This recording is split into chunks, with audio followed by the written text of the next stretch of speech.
What's going on, everyone? Welcome to the post-match review. Manchester United have just lost against Everton 1-0 for the first time in the Premier League since 2013. 12 years ago was the last time Everton beat us at our ground.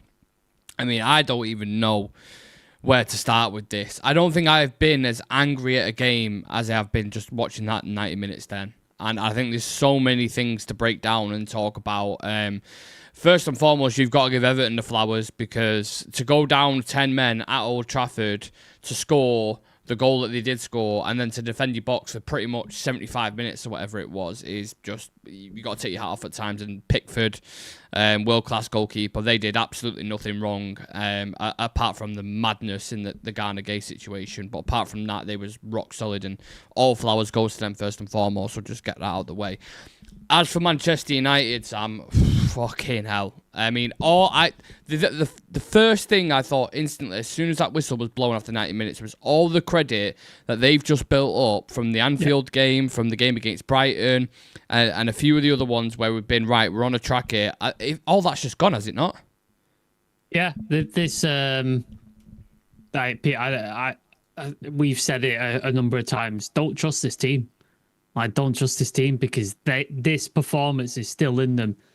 We've seen it this season. Brentford, I think this might have been worse than the Brentford game, in all honesty. Yeah. We've seen the Grimsby game, which again was awful. So yeah, it's one of those. It's another performance like that. And I think if we've got those performances in us, and I think you said it in the chat, I don't see where we get the consistency to get a run together to get a European place, because if that's still in the team to do that, it's worrying, man. And we're about to lose two of our best players as well, who did play well tonight, but we're about to lose two of them, and we put in that performance. So yeah. Again, there's loads of places I want to go with this, but we'll probably start with Joshua Zirkzee. When I saw him in the starting lineup, I thought, I never want to write a player off before I see him kick a ball, right? And, I mean, the guy's played a total of 86 minutes in general, like, across the Premier League. He's had, like, 4 games. So I felt like he was going to be a bit kind of, not nervy, but just a little bit rusty. And maybe it takes a little bit of time. You could tell he's not played a lot of football, can't you? Fuck me. Fucking hell. I mean, even the first 20 minutes, anytime it was played into him, you just give it straight back to Everton. And you can't go long. So one of our biggest things under Amrin and since Lamont has come in has been going direct to someone like a Benjamin Šeško and playing off him and providing those kind of space. But that wasn't a threat. I mean, even when we was putting crosses into the box, I know we had a couple of headers towards the end, but Tarkowski and Keane were just eating them up. Like that is quite literally their bread and butter. Yep. Put balls into the box and they'll just defend it. It's like Maguire. Maguire will do it. We probably draw that game if we've got Maguire in the squad, because, you know, like set piece or last minute cross or whatever it was, no one was attacking him. So it felt null and void. He had the odd little piece of link-up play where it was like, okay, that's nice, that's fine. But that was really, not just from him, but as a striker's performance, Sam, what are you rating? Yeah, he didn't come to life till the last 15 minutes where he got a bunch of headers off and made Jordan Pickford make some saves. Yeah, his touch was bad. You could tell he's not played for a long time. He was trying to put stuff together that wasn't coming off. Yeah, for these people who are saying, yeah, he deserves a shot, and maybe he does, but when you get your shot and then you perform like that, the manager's kind of justified in not playing him, because he's putting that, when he has got his opportunity, he's done that. Yeah. I think he got better towards the end, but I think maybe it was far too little too late at that point, because... But that's your opportunity, Sam, isn't it? Yeah, like, 10 men, you get to 10 men Everton at home, and you're not going to get a better opportunity. No, and you're doing that. I think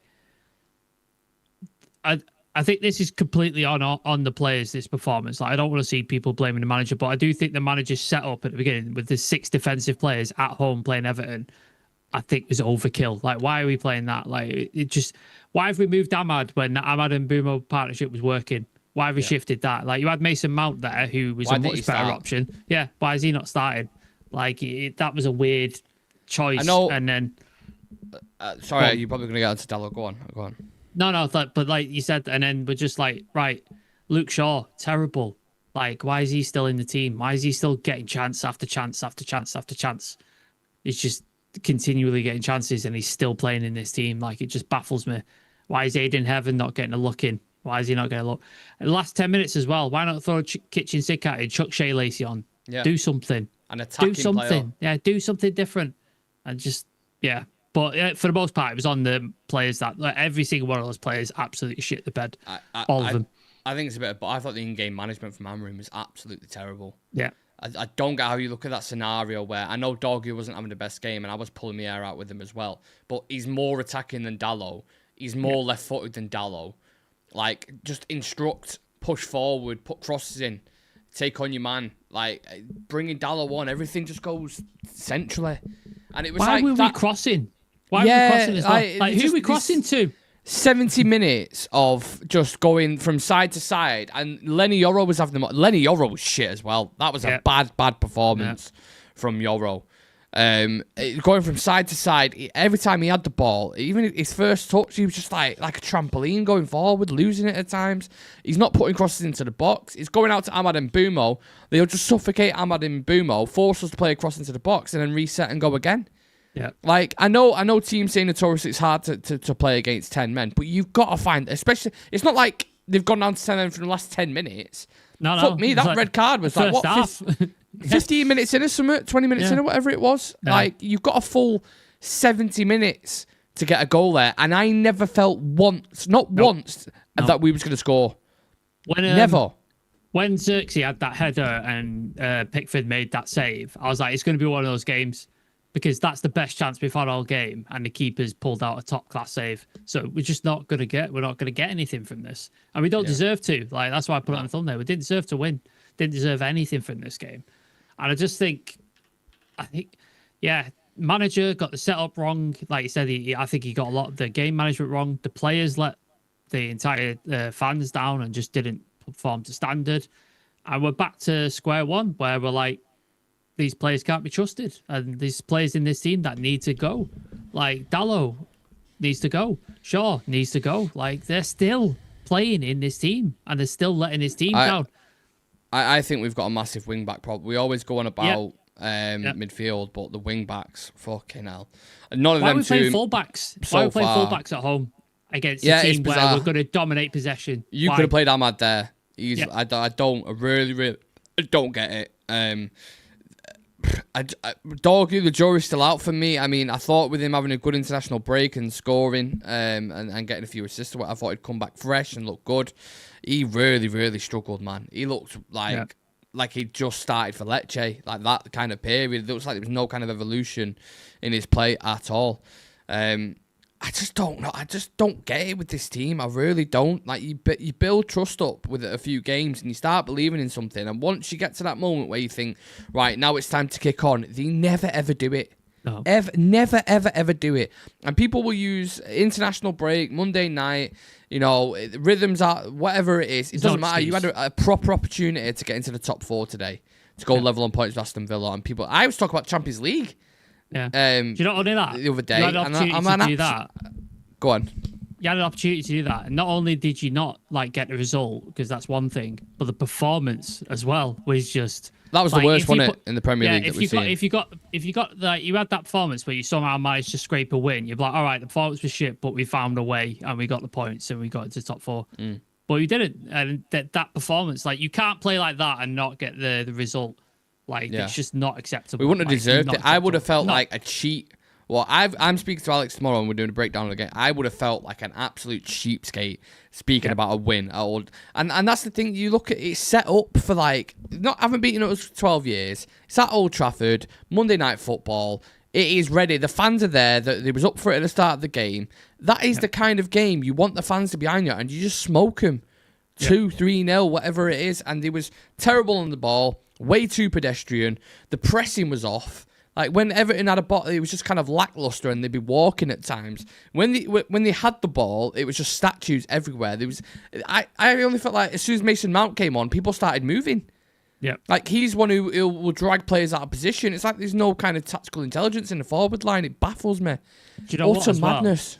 there's a thing that Dallo does, and I've said it many times before, where he'll get forward and instead of putting a ball into the box or playing a forward pass, he cuts inside and goes back and recycles possession. I saw tons of players doing that. I saw Yoro doing it.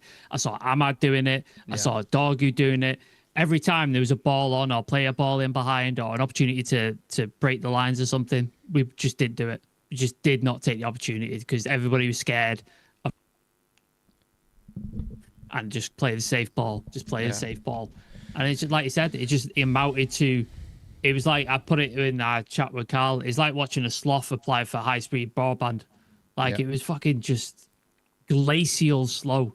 Yeah. Like, I've never seen us play so slow in my life. Like, it was awful to watch. Like, awful. Baffled. I know it was mentioned a lot in comms with Gary Neville, but it's so true about the centre-backs. Why cannot one of you gamble and push forward and get yourself into the box? Especially down to 10 men. Like, they're down to 10 men at least. The shape was just like, that's where it comes from the manager for me. Like, are you not instructing the players, get forward, push into the box? You've got enough cover there. You've got two centre-backs. You've got whoever it was, a Bruno or a Shaw, who can cover and get back if needs be. There was never a point where I'm looking at it and go, oh, yeah, it's coming. I can see it. We're going to... There was no hope at all in that game. It felt like from the minute one, when Everton kicked off and set the benchmark, that was it. There was just no coming back from that. And I'm baffled, absolutely baffled by this team. But let's dive into the comments because we missed them too long. What's everyone saying? Andy Williams saying, that was my breaking point. I'll be real. Likewise, I fully snapped watching that one game a week, and they play like that from a tactical point of view too. The manager never took risks. I don't think I'll sleep tonight. I'm that angry. We were toothless with Xerxes up front. No, I'm sorry, but players can have an off day, but 11 players having an off day is just random. Yeah, absolutely. That's 3 chances missed in a row to enter the top 4. Can't trust this team, even if we play against a kindergarten team. UTFR saying Xerxes crap. Raynator saying never been positive again. How dare they, man? Disgusted. Worst loss as a United fan ever. This is worse than 7 or Grimsby. I wouldn't say that, but yeah, I get that you're annoyed. Everton would have been happy defending like that for another 90 minutes. I agree. I don't think we would have scored if they played for half an hour. Yeah, could have played for a week, and I don't think we would have put one past them. Yeah. We've not put a cross in all season for Šeško. Then when he's out, we decide to cross. Yeah. Why? What are we doing? What a great point that is. Who are we crossing to? Xerxes, who is a fucking vampire, is just avoiding crosses at all costs. And then there's nobody tall. Like, after Casemiro went off, who's our heading threat that we're crossing to? Yeah. Mbumo's short. He's not really a big heading threat. Ahmad, short, not really a big heading threat. Who are we crossing to? Like, it's just... I don't get it. I really don't get it. And it's like, as soon as you take 1 or 2 players out of the team, everything goes to shit. There's no squad depth at all. No depth at all. I mean, I love Kobbie Mainoo, but even when he came on, there was a couple of times when he's losing the ball. And and then you question, is it a case of just rhythm? Are these 2 weak mentally? Like, what is it? Because we just never, ever can see... I know we've 5 unbeaten or whatever, but I'd love to see Ruben Amorim's comments after that to try and justify what the fuck went wrong there, or some of his... I hope... Whoever it is who's asking him the questions really pushes him on those defenders, those 3 centre-backs and wing-backs. Because that is a conversation that needs to be had. Terrible, terrible fucking I think your camera's died, by the way, mate. Oh, fucking hell, yeah. What? What is it? It's still on? Oh, it's back. You're back. I don't know how that's gone off. Yeah, apologies, people. You have to talk about the 2 situations, Sam. So obviously the goal that they scored, but the first one, what did you make of the Idrissa Gueye red card? Because that was just fucking insanity, wasn't it? I didn't know what happened at first because they were showing a replay of Bruno's shot just before, and then you come back and I saw Idrissa Gueye being held back by Pickford and Dye. I was like, what the fuck's gone on? And then the first angle they showed him arguing with Keane, and then Keane shoving him twice. And then he got sent off, and I was just like, has he said something like horrific or something? And that's why I don't understand it. And then they got another angle where he proper just boom cracks him across the face. And according to the rules, it doesn't matter if it's your own teammate or not. If you strike an opponent with your hand or something, it's a red card. So it's a red card. But I don't think I've ever seen that. I don't think I've ever seen a player be sent off for hitting their own teammate. Just a stat to add to that. Man United have lost a Premier League game at Old Trafford after seeing the opposition pick up a red card for the first time ever, winning 36 and drawing 10 of the previous 46. And it's not as if we haven't had this situation. Chelsea came to Old Trafford and got a man sent off, and we won the game. And we had Casemiro sent off in that game as well. Do you know what? If we just sort of started the game after that red card happened and didn't tell you, and went, watch that game, who's down to 10 men, you'd say us, wouldn't you? Like, looking at it, you'd be like, oh yeah, United are down to 10 men the way they're playing. Like, they looked like the better team. After 10 men, they looked better. Like, it was so weird. They looked much better after 10 men. It was bizarre.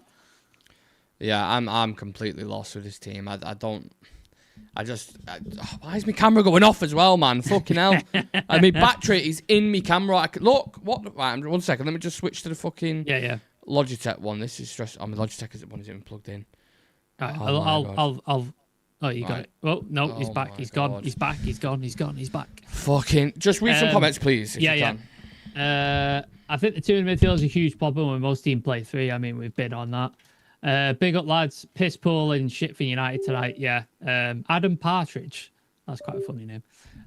Why would Cobby be good, though, if God knows when he won't start his next game? So he should only play well if he's guaranteed a start. Yeah, it's not very professional, is it? Yeah. What is so hard with Sesko? Oh, we've ran that. It happened once in the 90s, I think, with Newcastle. I think that's referring to the red card thing.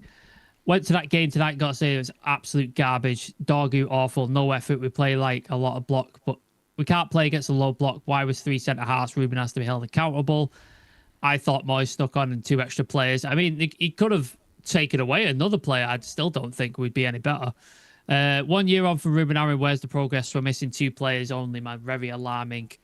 Yeah. People not happy, and rightly so. Yeah. The Dewsbury Hall goal, Sam.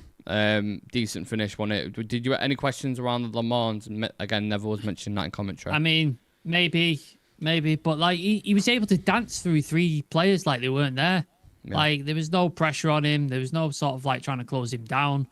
Like he had the time and space and really good finish. I mean, if you want to blame the goalie, I think it's a bit harsh, but it is what we should be shutting him down. We shouldn't be allowing him to do that anywhere near our box. And yeah, just as soon as that goal went in, I was just like, yeah, this is not going to be a good night for us, because I just didn't see where a goal was going to come from. I really didn't. Next game, correct me if I'm wrong, isn't it Palace Wolves. away? It's Wolves, isn't it? No, it's Palace away. No?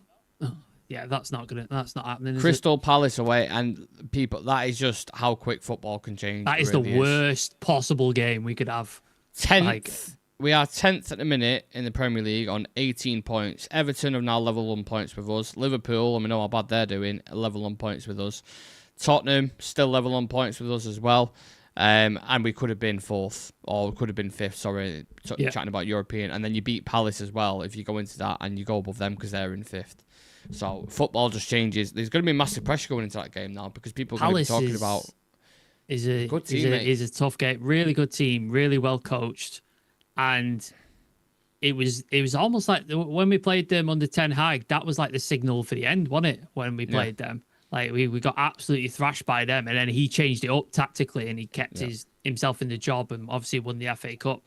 But that was the signal of the end. That was like the Watford game for Ollie, wasn't it? Under Ten Hag, where you're like, that might be it for him. And yeah, I do not expect us to beat Palace. I really don't, because historically we haven't done well, and they are in really good form at the minute, and they're a good team. So yeah, that is going to be a horrible game to watch, I think. Only Arsenal have lost less games than Crystal Palace. Crystal Palace have only lost 2 games all season. And obviously, you know, they play a similar kind of system with the wing backs and the centre backs, but have I don't know, they just seem to play a much better football for whatever reason. So I mean, I'm gutted, me. I'm genuinely devastated. I just think that is a perfect opportunity to come back, get a good, solid win, keep a clean sheet, because we've only kept 1 all season. And being the top 5. And being the top 5. And that's your moment. And then, didn't we say the same thing? Like, we beat, who was it? We beat a couple of teams. And maybe after the Chelsea game, did we play Brentford straight after it? Yeah, and then we got like, right, absolutely shit now you go and prove You doubt us. Now you go and do this, and then the shit the bed is the correct terminology to say in regards to the Brentford game. We did it. How many times? Do you remember under Ten Hag, that second season where City had that really bad run, Liverpool were off it, and Arsenal bottled it, and you were like, I think we were like in the top 3 or something like that, and you're like, we can get points here and we can cement our place, and we just lose or we draw every single time. Do you remember? Yeah. Like, how many times did we have that conversation where we're like, all right, we could cement a place here, we could do something here, and we just drop points? And it's the same thing again, like the weak mentality in this team. Yeah, it's like having your girlfriend cheat on you a million times and just going back and saying, yeah, I trust him again, and then it just fucking completely destroys your trust. God knows where we go with this team. I believe Crystal Palace is on the Sunday, maybe. Sunday. I'm pretty sure it's a Sunday. So that's a massive game now. You lose that, and then and again, you're talking about like the bottom half of the table. Just crazy. Football is absolutely crazy.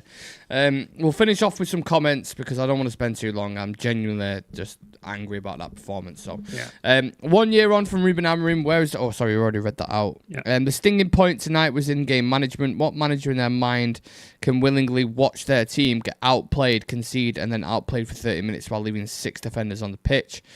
Lake is saying we need a striker in January. Ivan Toney would be great.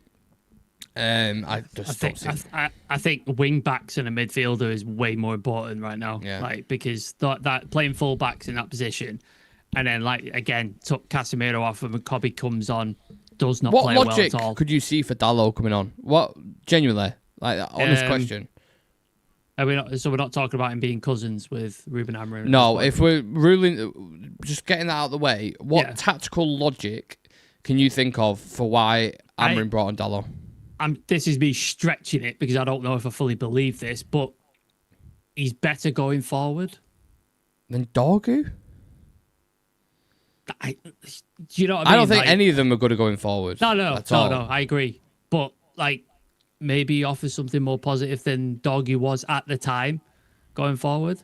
Like, because it's the cutting in though that does my head in. Yeah, that does my head in. It really does. Defensively, I think they're all, apart from Mazraoui, are all bag of shit. Like, they're all terrible at defending. Going forward, Ahmad's quite good. Mazraoui sometimes is good. Dorgu's had his moments, but Dalot is just terrible in both things. But I think with the 2 key positions that need to be addressed are the midfield and the wing backs, because this system is so dependent on wing backs and a solid midfielder, and we got neither in the summer. And now, like I said, the midfield's biting us in the ass, because anytime we take Casemiro off, it just upsets everything. And you can see a red card coming with him as well, didn't you? Like, as soon as that yellow, I was like, oh, Jesus Christ, there we go. Yeah. He's getting a red. And then, wing backs. Ahmad is probably your best option. But then Dorgu's not been great. Dalot's been poor. Diego Leon's not getting anywhere in the team. Luke Shaw's been poor. Harry Amas apparently is tearing it up at Sheffield Wednesday. So, you know what I mean? So it's just, it's a problem. Yeah.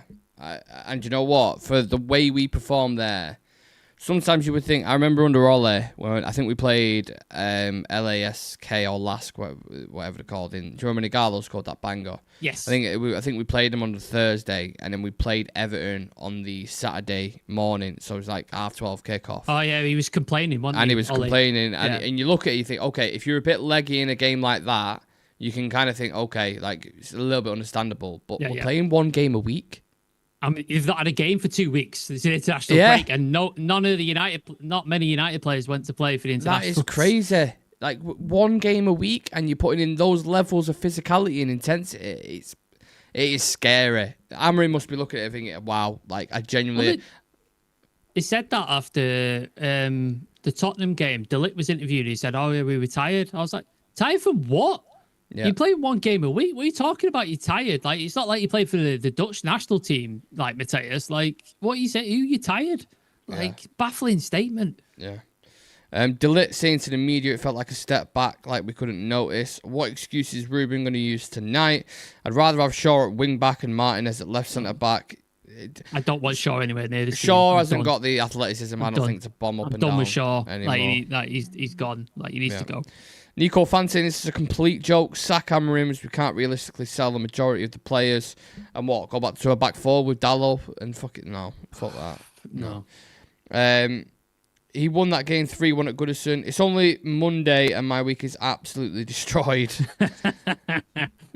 I'd keep Mbumo, Cunha, delete Ahmad, Yoro, Mazraoui, Šeško, sell everyone else. Yeah, look, there's been plenty of time to ponder on it because, like we said, we only play one game a week. So I'm going to be live with Alex tomorrow, who's an Everton fan, and I'm sure he'll have a giant smile on his face. I'm going to chat to him about it and get his thoughts on the whole game. If he doesn't kick him out of his house first. Yeah.